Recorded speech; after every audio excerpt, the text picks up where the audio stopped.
So please continue to enjoy your breakfast as we proceed forward with our program. And I'd like to start off by recognizing our legislators and elected officials who are here with us today. Of course, we've recognized, but I'd like to recognize again Texas Supreme Court Justice Jimmy Blacklock.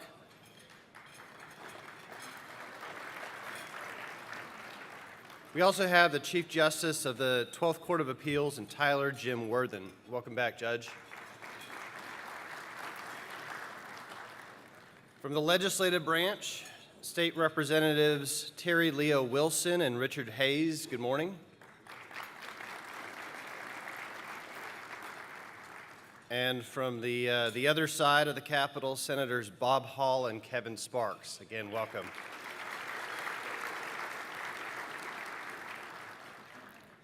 And also, I'm glad to welcome and to recognize from the State Board of Education, Chair Aaron Kinsey and Member LJ Francis. Welcome. Thanks for joining us. So today's breakfast sponsors the Sumner's Foundation. We're proud to have their continued support. Thank you to them and all of our Texas Policy Summit sponsors who are here with us today for helping to make this year the absolute best Texas Policy Summit so far.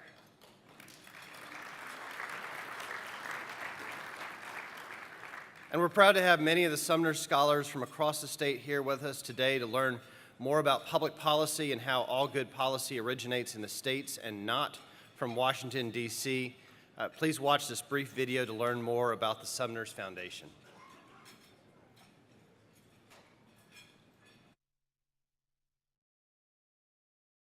We come from different walks of life and follow different paths, pursue different professions, practice different traditions. We are different. Yet one thing unites us. We are Americans. We are the Sumner's Foundation, developing a network of thought leaders around the founding ideals of self-governance by funding scholarships and investing in programs that educate and engage Americans. The Sumner's Foundation, on the job since 1949.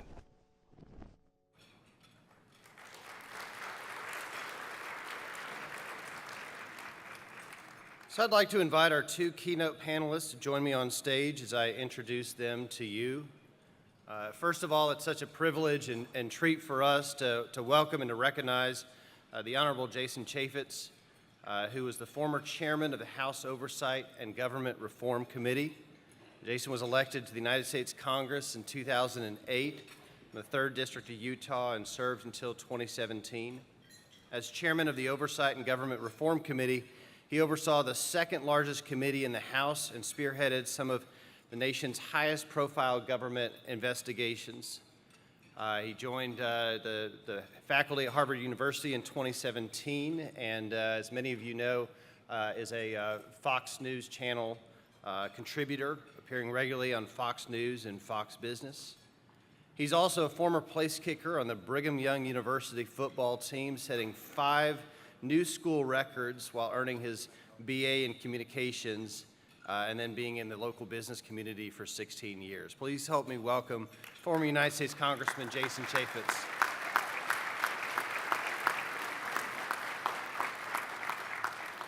So y'all have a seat. I'm also privileged to introduce our other panelist. The other panelist is my friend and colleague, Brett Tolman. Brett Tolman was never a record-setting college athlete. But he is an exceptional man, and he's the executive director for our Right on Crime initiative. Brett was a leading figure in the drafting and passage of the First Step Act, one of the most sweeping reforms of the federal criminal justice system in decades. Brett continues to advise many members of Congress on such issues. He's an attorney and founder of the Tolman Group, focusing on public policy and government reform.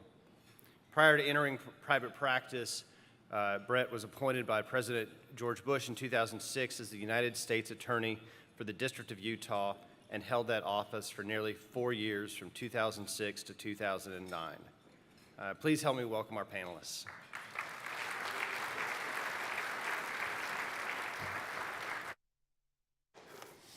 So gentlemen, good morning.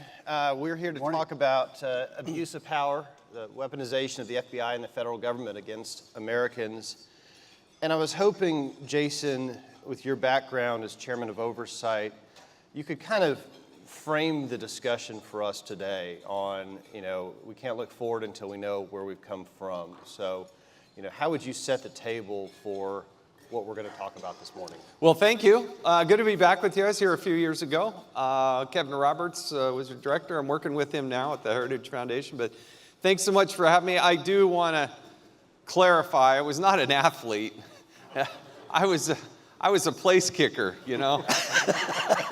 If they touch me, they throw a flag. I thought, right, that's the position that works for me.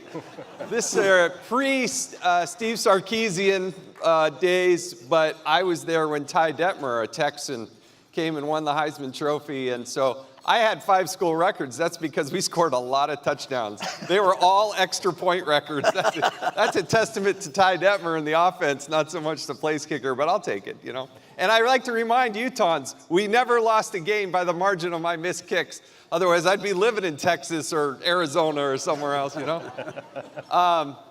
It was an honor and a privilege to serve in the United States Congress, but I need to give you bear with me here just a little bit. This all comes together in a crescendo.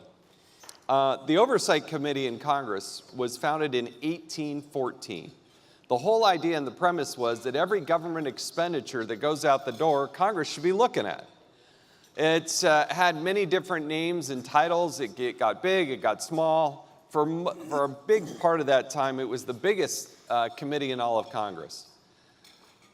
Fast forward a little bit to the mid-1800s. There was a young gentleman who was elected from the great state of Illinois.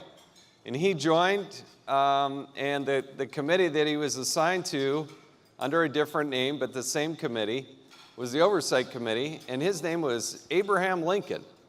Now, Abraham Lincoln was not known as Abraham so much in the Congress. His name was Spotty. See, the Mexican-American War was being touted by, I believe it was President Polk. And Abraham Lincoln was really disputing where was the spot in which those shots were fired. Show me exactly, Mr. President, where were those shots fired? And so they kept calling him Spotty. He gave his first speech on the floor of the House about 8 days into his being a member of Congress. And then as the president would go around the country, communication was a bit different, Abraham Lincoln would follow him from city to city and give a speech and challenge the president and basically performing oversight on the executive branch. And I love that. I love that. Now fast forward, and you need to also understand this. Back in the day, there's a very famous case. People say, hey, Congress, why don't you stand up for yourself? Why don't you incarcerate somebody? There used to be a jail. It's not quite like that, okay? There was a famous case, involved some people you know. Sam Houston was in Washington, D.C., and accosted a member of Congress.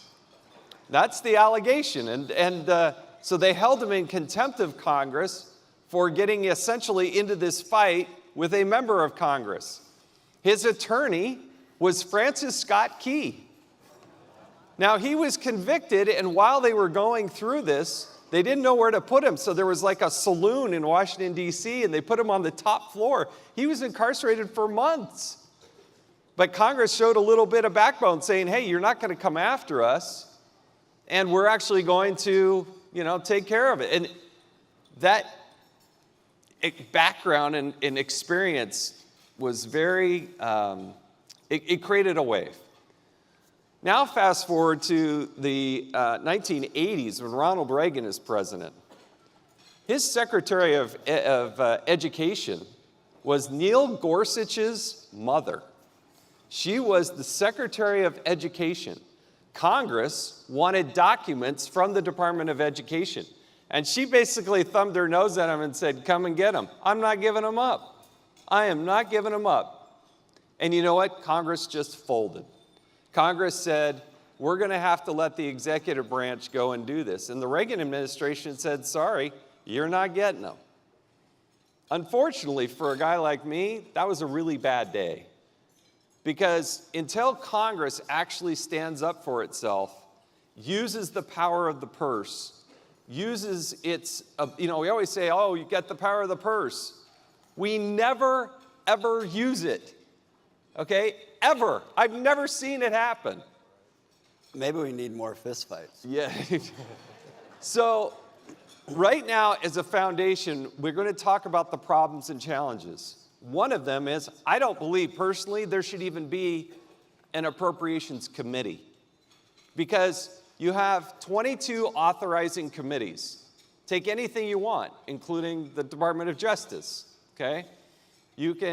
I was on the Judiciary Subcommittee. You can take any one of those cabinet level positions and they will be authorizing committees in Congress. The problem is the Appropriations Committee will appropriate money to programs that have never been authorized. And there's a total disconnect. We're going to talk about all these problems. Until Congress gets a backbone and actually says, we're not going to fund you, because if you don't starve the beast, if you don't deprive them of the number one thing they need, which is money, then guess what? We're going to have this problem. So they're going to pass how many trillions of dollars? Was it today or something? And there'll be no changes.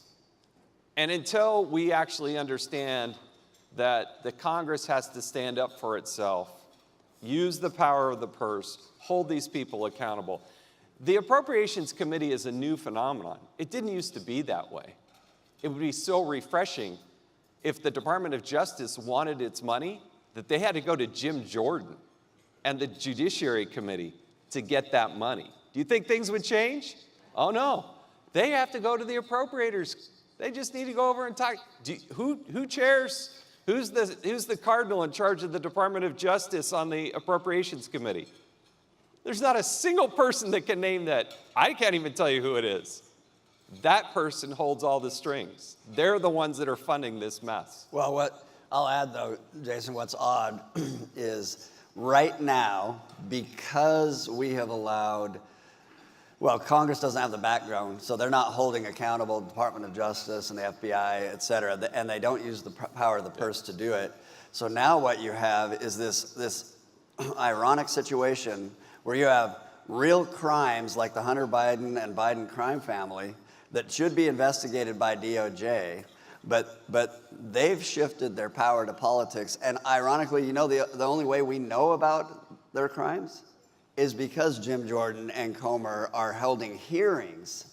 Now, we don't know if anything will happen, but that's right now that last vestige of power that they have. And without them, we would not have exposed anything that happened in the Biden, crime family. Both of y'all are spot on, but Brett, let me stay with you for a second because, it's rougher in Washington, D.C. right now. And several of our guests seeing this panel topic for this morning pulled me aside this week and have brought up, the hypocrisy, the contrast between the fact that Peter Navarro right now is in federal prison this week for contempt of Congress. Eric Holder was held in contempt of Congress. Nothing happened. Not a day in jail, never prosecuted there. What do we do with that? How should we see that in what's happening? Yeah, let's take January 6ers, and I'll give you some information that's not public, but I'm authorized to tell you. So the U.S. Attorney at the time of January 6th, his name is Michael Sherwin, very good friend of mine.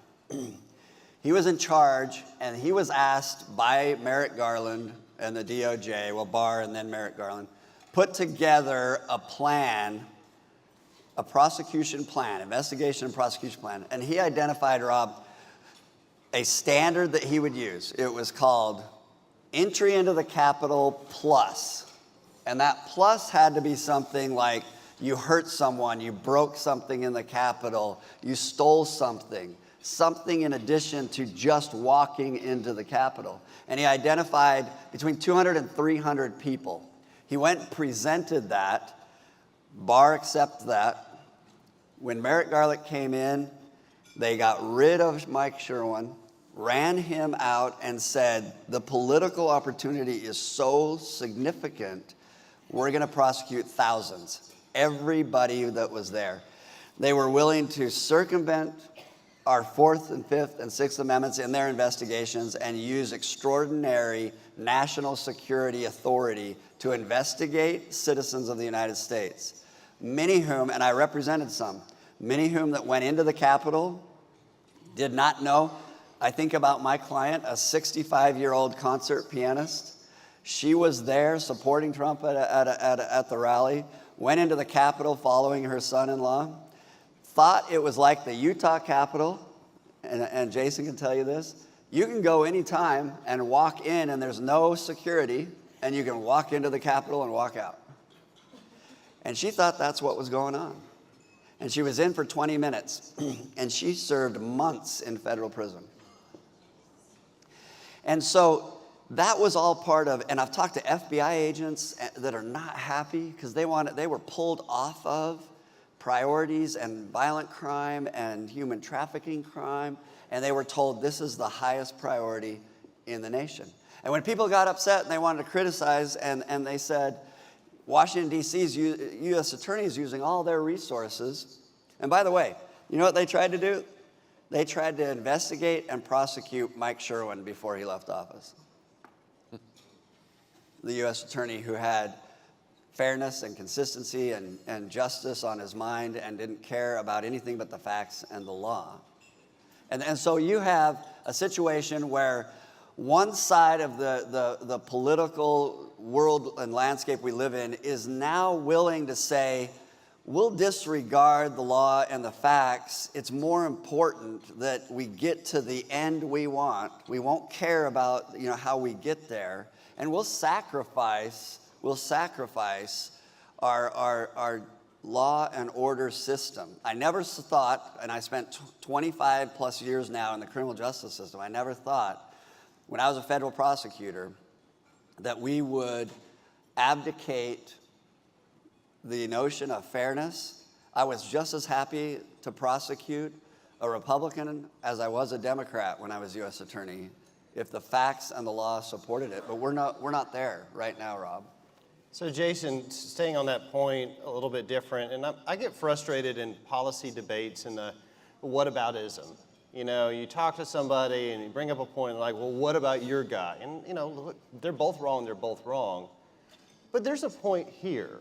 If you contrast the prosecution of the pro-life protesters at the Planned Parenthood centers with the people outside the Supreme Court justices' homes, or you compare the January 6th defendants with what we saw in our streets from Antifa and BLM, I think there's a credible case to say that there's two different systems of justice, and it really seems to favor one side versus the other. Yeah, I mean, that's the fundamental part of it. I think America is starting to understand that there is a two-tier system of justice that, depending on your name, your political affiliation.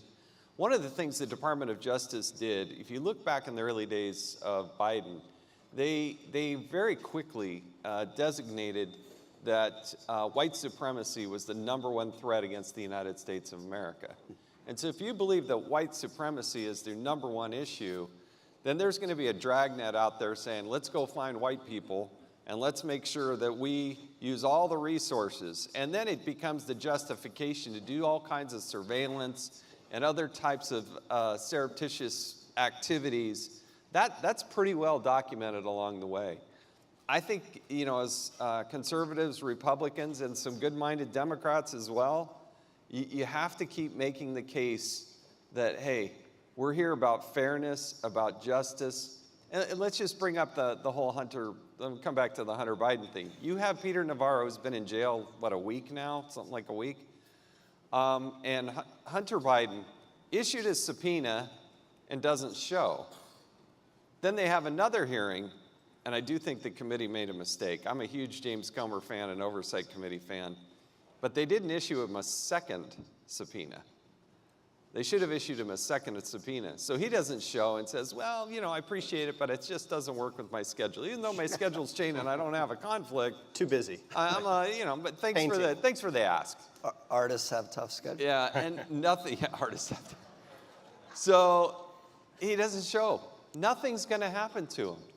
Nothing's going to happen to him. Devin Archer, they could have issued a subpoena on him. Didn't do it.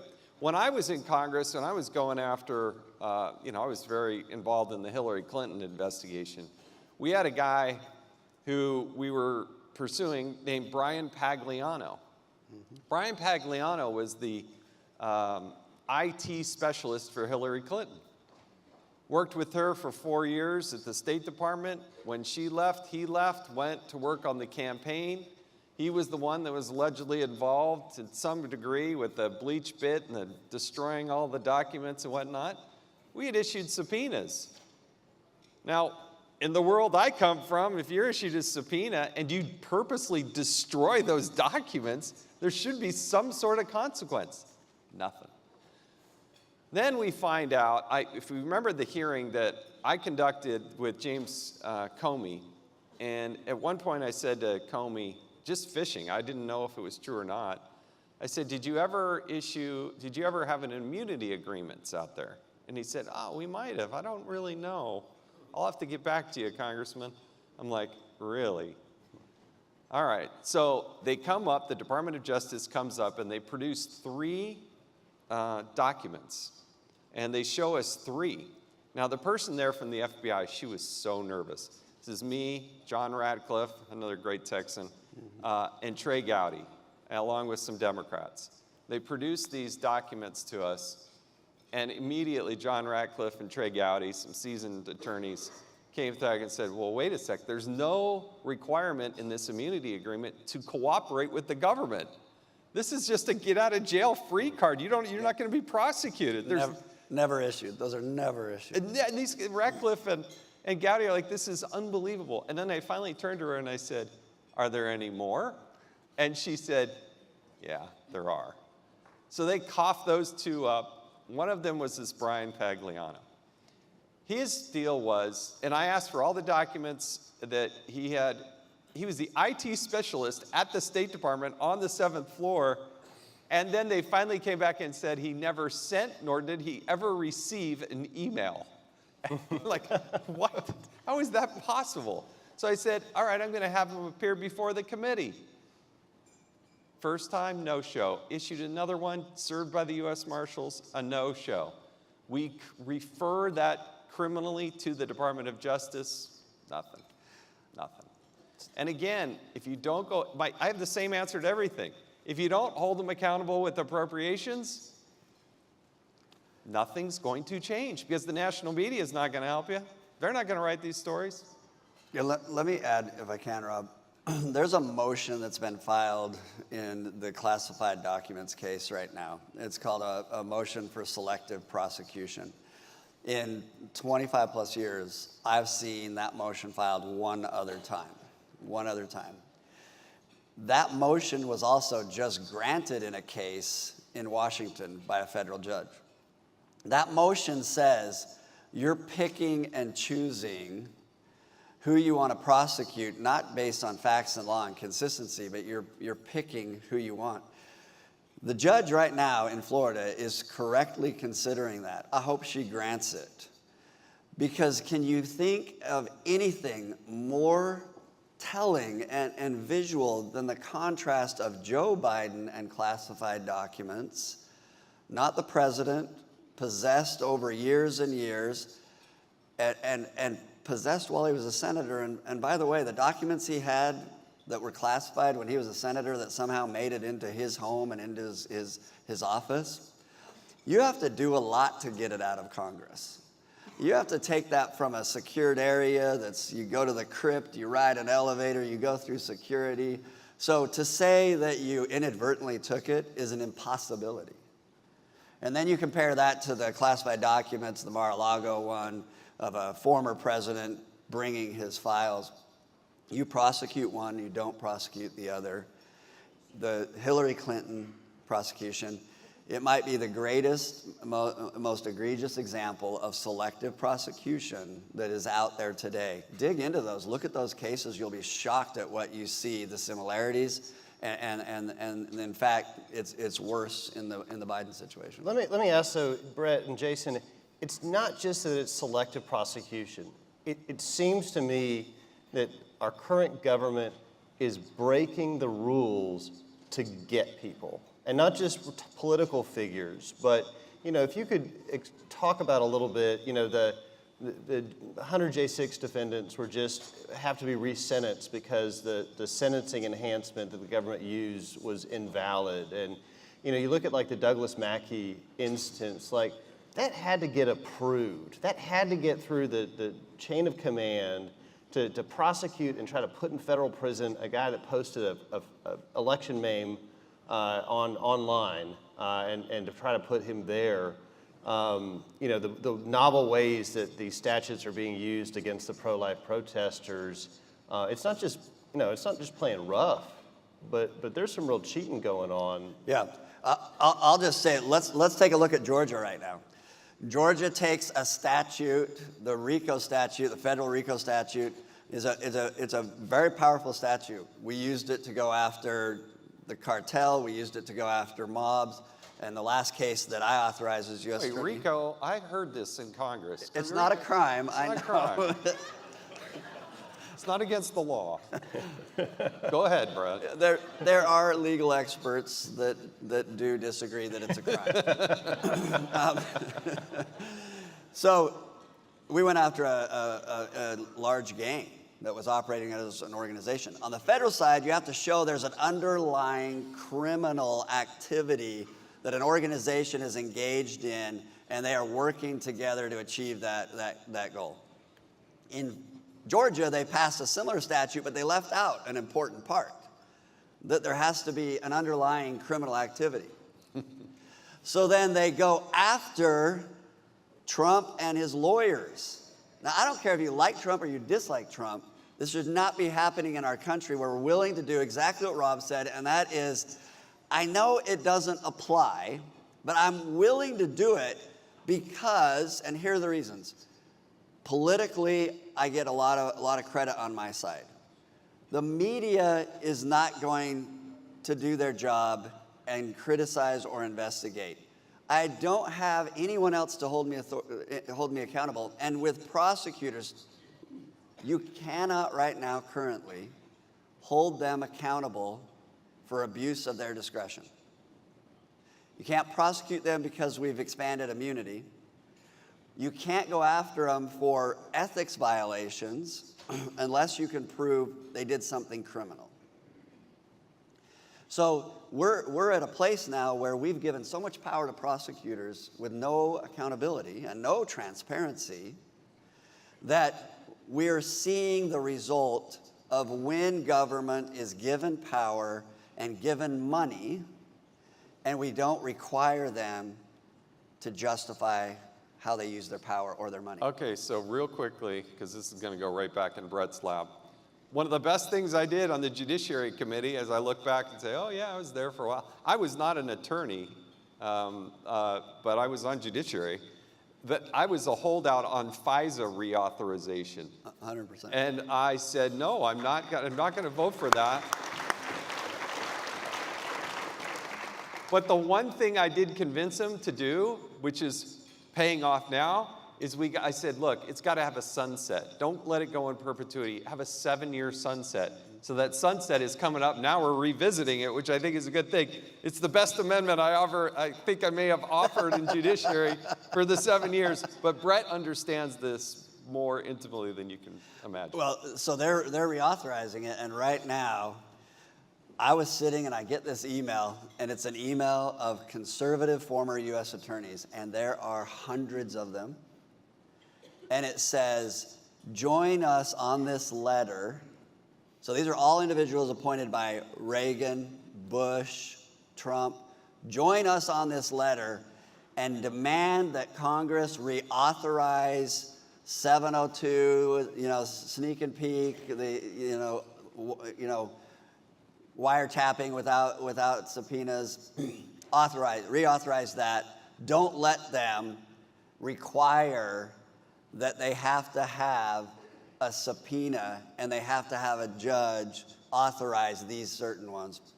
And I couldn't believe it. Everybody was signing on to it. Everyone's agreeing to it. And I said, did you not just see that they uncovered abuse of the FISA laws, even to the tune of someone sending a false email, right? And sending that to the FISA court to secure search warrants that they shouldn't have. And I said, I will not sign on to this. And I didn't hear one single former U.S. attorney say, you know, you're right about that. And so it's so steeped in Washington, D.C., and they give power so frequently. That sunset provision it's enormous right now, because now you have individuals in the Senate and in the House. You have Senator Mike Lee, you have Rand Paul, you have others that are saying, we're no longer going to go forward and go along with this. If you want to surveil United States citizens, you're going to have to follow the Constitution. I just want to add, real quick, one other anecdote to that. I'm on Judiciary, I have a security clearance, and I said, I want to go to one of these FISA courts. And they said, well, you can't do that. I said, well, you wanted me to reauthorize a court that I've never been to. And by the way, there are a number of secret courts out there. Did you know that there's a vaccine court? Every year, Congress appropriates billions of dollars for vaccinations, and you can apply to this court in certain categories for payment for vaccine injuries, but it's secret.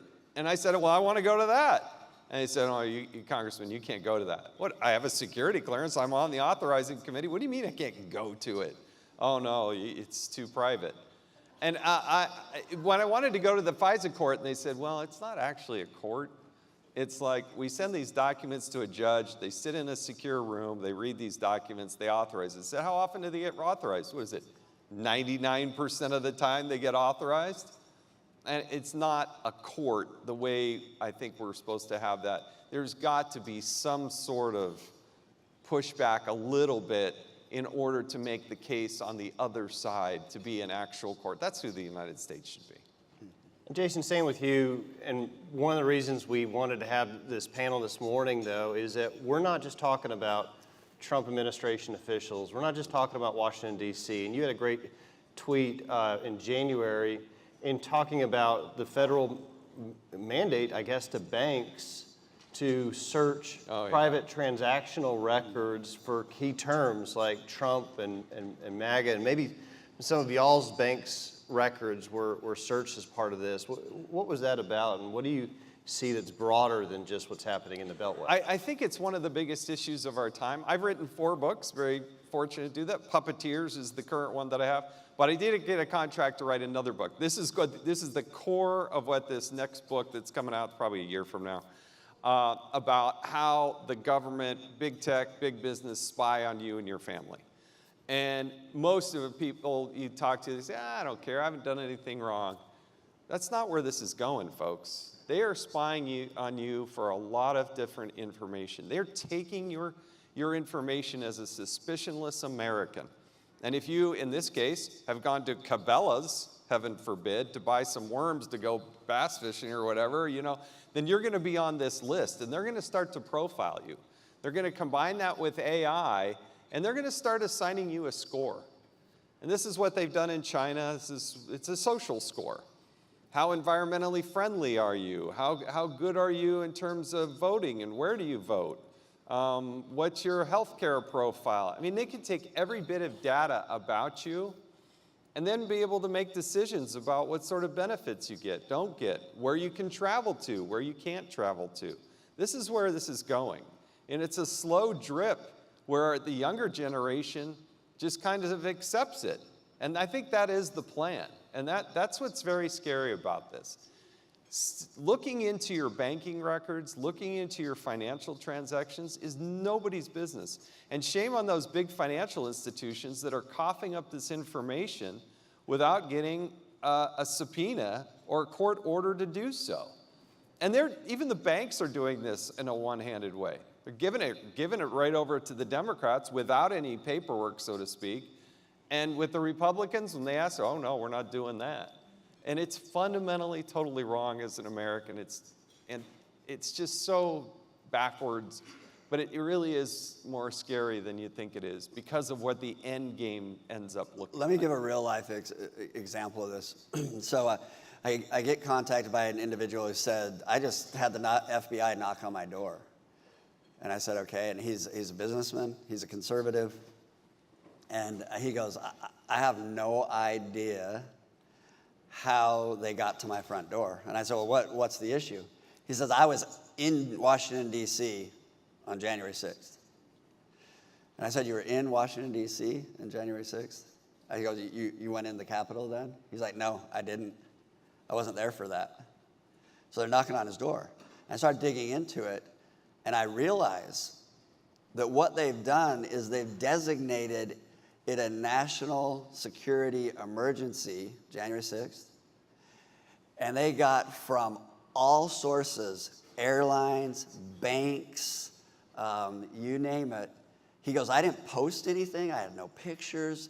I wasn't there. They knocked on my door, and they want to interrogate me. And come to find out, they used all that information to geolocate everybody that was in Washington, D.C. that was not a resident there. So Let me give one more example.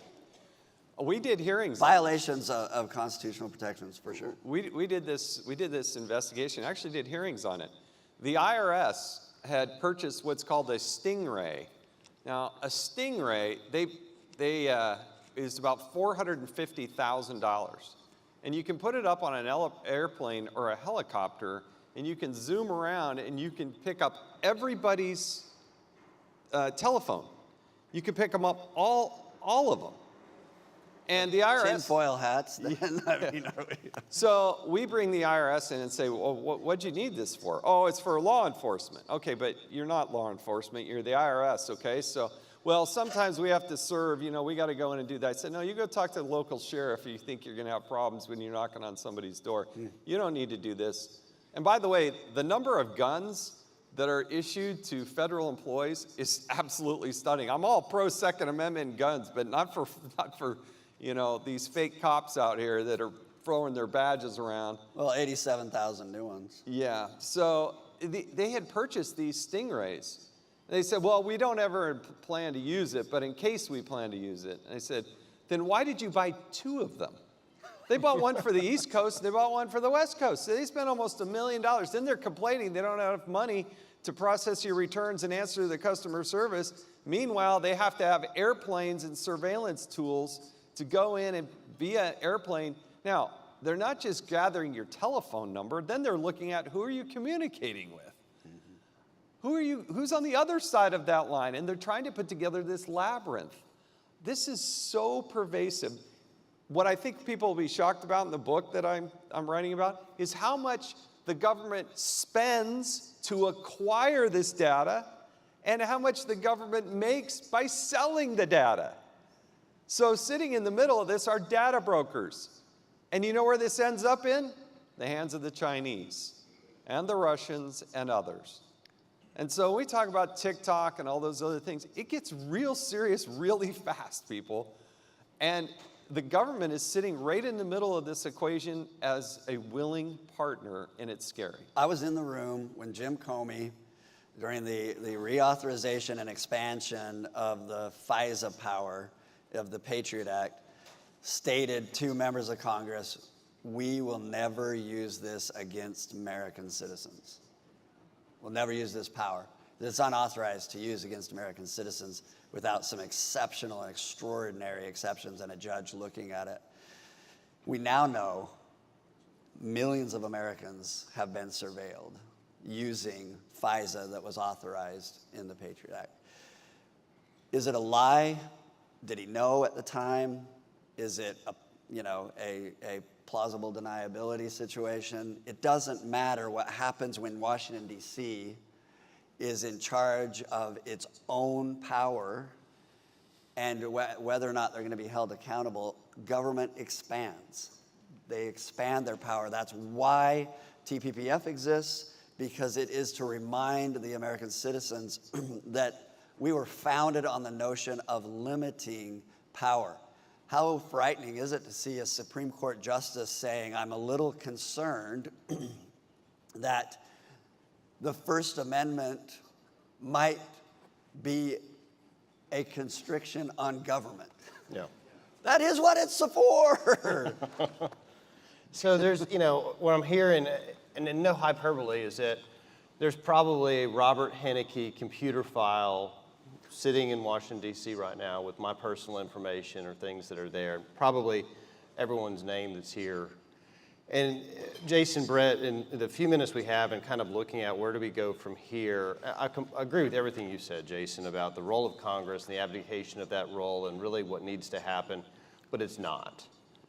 And so it's kind of where else do we go from here? And to start in framing this, going back to Hillary Clinton, when Trump came in, he said, I'm not going to prosecute her.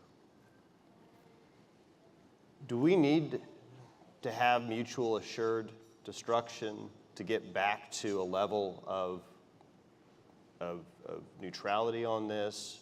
If you look at, do we need to have state attorney generals start doing the same thing that Letitia James in New York is doing, but to the other side, or local prosecutors? Is that where we get back to a truce? Is to return fire? What do y'all think? I don't want us to be, I want to do the right thing because it's the right thing to do. If it's a true principle, it should work on both sides of the aisle, no matter where the political winds are swaying that day. Truth and justice, this is not a debatable issue. It shouldn't be so partisan one side or the other. You've heard how I feel about the appropriation side and changing that. I believe that sunlight is the best disinfectant. If it's the United States of America, it should be open and transparent. You should be able to look at it. And if there's nothing to hide there, then just show us what you're doing. That's who we are as the American people, okay?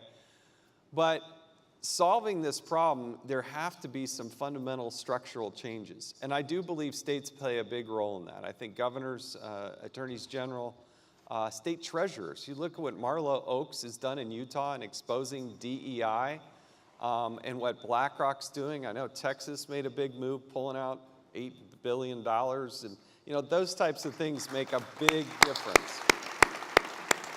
Well, I'll say this. My father grew up, he was a brawler. He grew up outside of LA, and he always said, if a kid comes up, you avoid a fight as much as you can, avoid a fight. If you get punched, you hit back immediately and you hit hard. If you get punched in the kidney, you hit him twice. You hit him in the face. It doesn't have to be a cheap shot, but Rob, I want state prosecutors, I want attorneys general, I want them to hit back hard. I want you to, and you do not have to play unfair.